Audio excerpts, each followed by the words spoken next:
very big part of what Leo is about is putting his or her stamp on the world. And this is like it's holding a big basket or a big box of things that have been worked on and accumulated.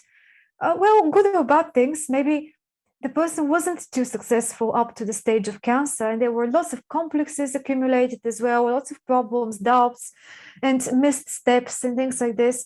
We don't really know what happened, but whatever we have in our basket, now is the time to take it out and start getting generous with it, start spreading things around and including the world in our world. This energy takes up the stage, even if that stage is just another person in the room. It doesn't need to be literally a large stage and a large audience that it's acting in front of. But instinctually, at this stage of the cycle, and we can think of it also as something that happens as a process in us as well, and we all reach an age, usually around the beginning of the 30s, when we feel the urge to polish our image and to prepare it to be presented out for whatever purpose we imagine we need it to be there. And for many people, it suddenly becomes more important to either take better care of themselves or to learn how to communicate in a more clear way, or to set certain goals and ambitions for their work life, or try to create something tangible, including create a family and bear children, which is another big topic for this energy. The sun rules Leo, as we know, and this is the thing around which everything else revolves. So we can see how if we do have this energy, we have to play the role of a sun, at least a little bit, in order to impersonate it.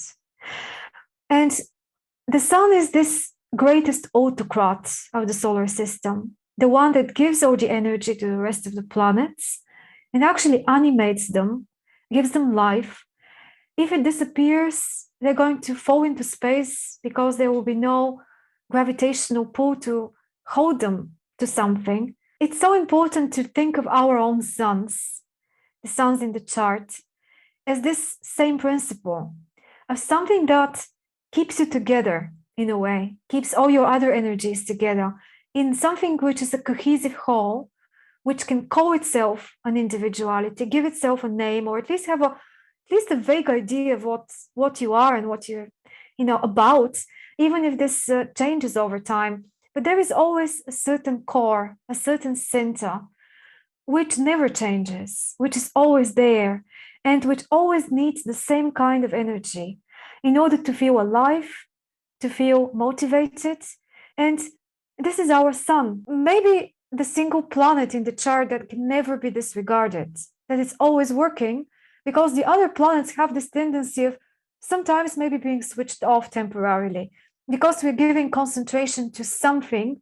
Say you're receiving very strong transits, for example, to your Venus, and then for a certain period of your life, Venus becomes the main active agent in what you're doing, to the expense of other planets that are kind of a bit dormant in that particular period.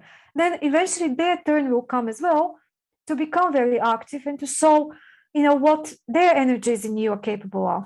But the sun is always working, and it's always working even when it's not working. When the sun is not communicating well with the rest of the planets, or it's not activated by something, we struggle with our identity, because the sun takes time to grow into it, to discover it, to consciously decide what you're going to include in it, because this is our consciousness function, where we can, at least to some extent, navigate. The sun is the impersonation of not just the authority out there and the thing or the person that rules or governs others, but it's also the inner ruler, the thing inside us that can stop and say, well, that thing now is not in balance to who I am or who I would like to be. This sort of integrity that the sun is trying to build. Leo is very often accused of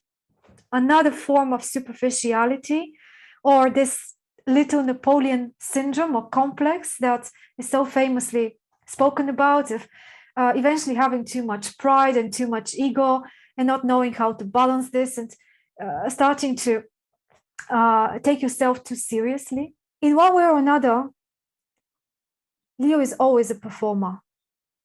Even when it's sad, even when it's down and defeated, as it may have come into a situation when it even needs to apologize for something or it needs to correct something, even there, usually there is this proneness to over-exaggerate the situation and again put itself under the spotlight. So it doesn't need to be a stellar performance. It's the performance which matters. Because here, the vulnerability is such that the image has to be polished. We need to be working on our image all the time in order to make sure that it's going to help us in the situations when we need it. And we would need it most of the time if we have a lot of Leo. As much as this sign is about the pleasures of life and learning how to spontaneously, like a child, enjoy those pleasures, in the same way, it is very risky to lose it all or to hurt yourself or hurt others. Leo is not supposed to be devotional to a partner. Even though it's very adept at making those gestures of love, knowing what to say, how to make the other person feel special, how to demonstrate. Another way it's being demonstrative is in relationships, how to really play the role of the lover. Most of the time, this is just the role. And it's more in love with the role than with the person.